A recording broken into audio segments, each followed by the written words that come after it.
Friday morning, Armitage, Rice, and Morgan set out by motor for Dunwich, arriving at the village about 1 in the afternoon.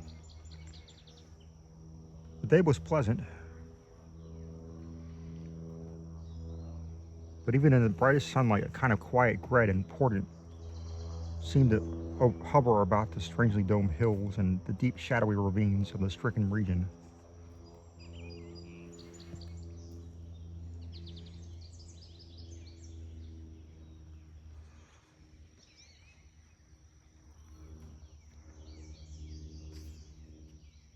Now and then, on some mountaintop, a gaunt circle of stones could be glimpsed against the sky. From the air of hushed fright at Osborne's store, they knew something hideous had happened, and soon learned of the annihilation of the Elmer Fry house and family. Throughout all the afternoon, they rode around Dunwich, questioning the natives concerning all that had occurred, and seeing for themselves with rising pangs of horror the drear Fry ruins with their lingering traces of tarry stickiness, and the blasphemous tracks in the Fry yard, the wounded Seth Bishop cattle, and the enormous swaths of disturbed vegetation in various places. The trail up and down Sentinel Hill seemed to Armitage of almost cataclysmic significance, and he looked long at the sinister altar-like stone on the summit.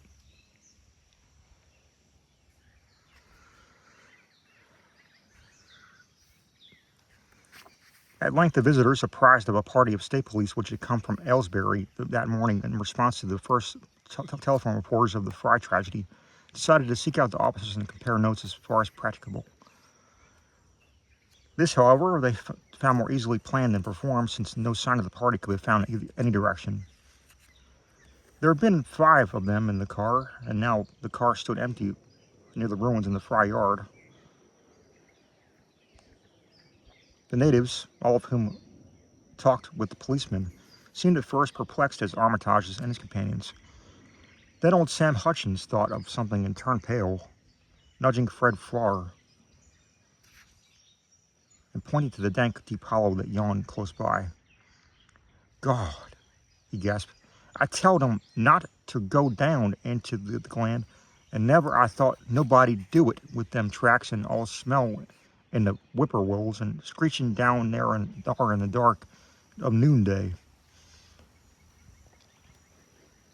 A cold shudder ran through the natives and visitors alike, and every ear seemed strained in a kind of instinctive, unconscious listening. Armitage, now that he had actually come down upon the horror of it and its monstrous work, trembled with the responsibility he felt to be his. Night would soon fall, and it was then that the mountainous blasphemy lumbered upon its eldritch course. Negocium perambulus in tenebris. The old librarian rehearsed the formula he had memorized, and he clutched the paper containing the alternative one he had not memorized. He saw that his electric flashlight was in working order. Rice beside him took a valise and a metal sprayer of the sort and used in combating insects, whilst Morgan uncased the big game rifle on which he relied despite his colleague's warnings that no material weapon would be of help. Armitage, having read the hideous diary, knew painfully well what kind of manifestation to expect. But he did not add to the fright of the Dunwich people by giving any hints or clues. He hoped that it might be conquered without any revelation to the world of the monstrous thing it had escaped. As the shadows gathered, the natives commenced to disperse homeward, anxious to bar themselves indoors despite the present evidence that all human locks and bolts were useless before a force that could bend trees and crush houses when it chose. They shook their heads as the visitors planned to stand guard at the Fry's ruin near the glen, and as they left, had little expectancy over seeing the watchers again. There were rumblings under the hills that night, and the whippoorwills piped threateningly. Once in a while, a wind, sweeping up out of Cold Spring Glen, would bring a touch of ineffable odor to the heavy night air. Such a odor as all 3 of the watchers had smelled once before, when they stood above a dying thing that had passed for 15 years and a half as a human being. But the looked-for terror did not appear. Whatever was down in that glen was biding its time.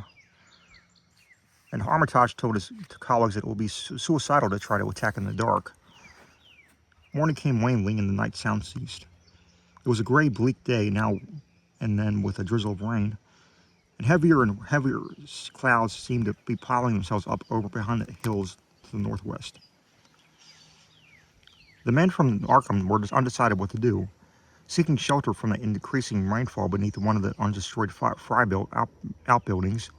They debated the wisdom of waiting, or of taking the aggressive and going down into the glen in quest of their nameless, monstrous quarry. The downpour waxed in heaviness, and distant peals of thunder sounded from far horizons. Sheet lightning shimmered in, then a forky bolt flashed near at hand, as if descending into the cursed glen itself. The sky grew very dark, and watchers hoped that the storm would prove a short, sharp one, followed by clear weather.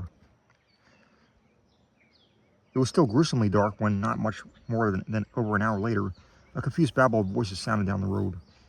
Another moment brought to view a frightened group of more than a dozen men, running, shouting, and even whimpering hysterically. Someone in the lead began sobbing out words, and the Arkham men started violently when those words developed in a coherent form. "Oh my God," the voice choked out. "It's a-going again. And this time by day. It's out. It's out and a-moving this very minute. And only Lord knows when it'll be on us all." The speaker panted into silence, but another took up his message. "Nigh on an hour ago, Zeb Watley heard the phone ringing, and it was Miss Corey, George's wife, that lives down by the junction. She says the hired boy, Luther, was out driving the cows and from the storm arter the big boat. When he see all the trees a-bending at the mouth of the glen, up opposite side to this, and smelt that same awful smell like he smelt when he found the big tracks last Monday morning. And he says, they was a swishing, lapping sound, more than what the bending trees and bushes can make. And all of a sudden, the trees along the rut began to get pushed one side, and then they was awful stomping and splashing in the mud. But mind ye, Luther didn't see nothing at all, only just the bending of the trees and underbush. Then fur ahead, where Bishop's Brook goes under the road, he heard an awful creaking and straining on the bridge, and says he could tell the sound of wood a starting to crack and split. And all the while she never see a thing, only them trees and bushes a-bending. And when the swishing sound got very far off on the road toward Wizard Watley's and Sentinel's Hill, Luther, he had the guts to step up what he'd heard first and look out into the ground. It was all mud and water, and the sky was dark, and the rain was wiping out the tracks about as fast as could be. But beginning at the glen mouth, where the trees had moved, there was still something of them, awful prints, big as barrels, like he'd seen Monday.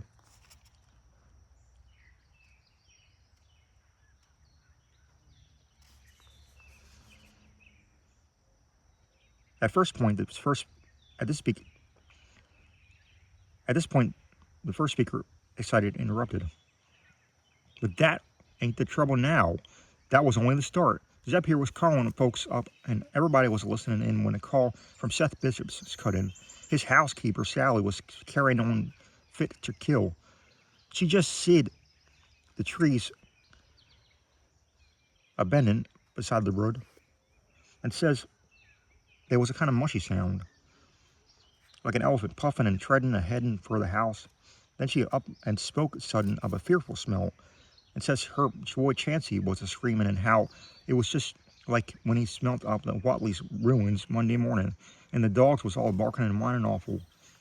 And then she let out a terrible yell, and says the shed down the road had just caved in like the storm had blowed it over, only the wind wasn't strong enough to do that. Everybody wasn't listening, and we could hear lots of folks on the wire gasping. All to one, Aunt Sally, she yelled again, and says the front yard picket fence had just crumbled up, and they want no sign of what done it. Then everybody on the line, they could hear Chancy and old Seth Bishop yelling too, and Sally was shrieking out that something heavy had struck the house, and lightning nor nothing, but something heavy again at the front. It kept a watch itself again and again, though you could not see nothing about the front winders. And then, lines of fright deepened on his face, and Armitage, shaken as he was, had barely poised enough to prompt the speaker. And then Sally, she yelled out, "Oh hell, the house is caving in," and on the wire we could hear a terrible crashing, and a whole flock of screaming, just like when Elmer Fry's place was took, only worse.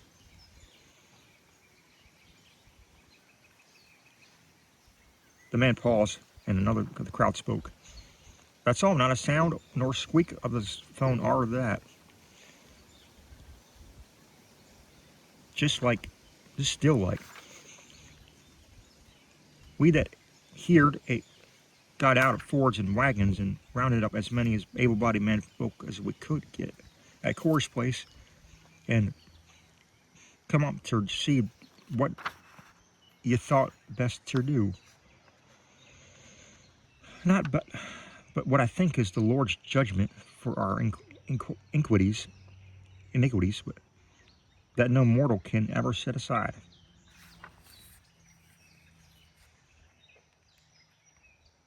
Armitage saw the time for positive action had come, and spoke decisively to the faltering group of frightened rustics. "We must follow it, boys."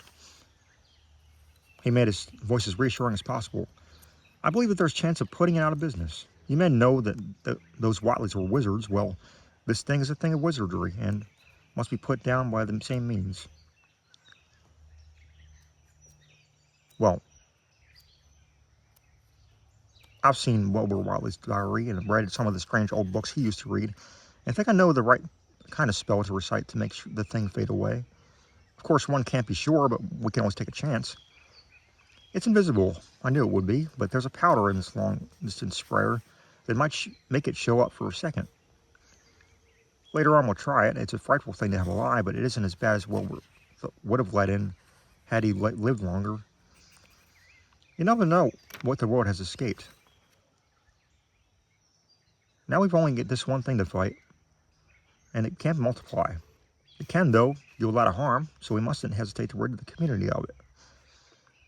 We must follow it, and the way to begin is to go to the place that had just been wrecked. But let somebody lead the way. I don't know that we were roads very well, but I have an idea that there might be a shorter cut across lots. How about it?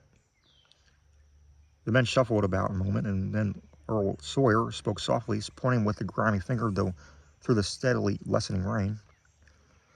"I guess ye can get to Seth Bishop's quickest by cutting across the lower medder there, wading the brook at the low place, and climbing through the carrier's mowing and the timber lot beyond. That comes out on the upper road, mighty nigh Seth's, a leetle to the other side." Armitage, with Bryce and Morgan, started to walk in that direction that indicated, and most of the natives followed slowly. The sky was growing lighter, and there were signs that the storm had worn itself away. When Armitage inadvertently took a wrong direction, Joe Osborne warned him and walked ahead to show the right one. Courage and confidence were mounting, though the twilight of the almost perpendicular wooded hill that lay towards the end of their shortcut, and amongst whose fantastic ancient trees they had begun to scramble as if up a ladder, put these qualities to a severe test. At length they emerged on the muddy road to find the sun coming out. They were a little beyond the Seth Bishop place, but bent trees and hideously unmistakable tracks showed what had passed by.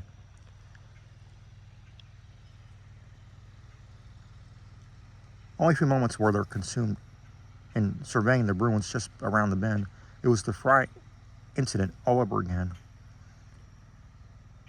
And nothing dead or living was found in either of the collapsed shells, which had been the Bishop house and barn. No one cared to remain there, but amidst the stench and terror's stickiness, it all turned instinctively to the line of horrible prints leading on towards the wrecked Watley farmhouse.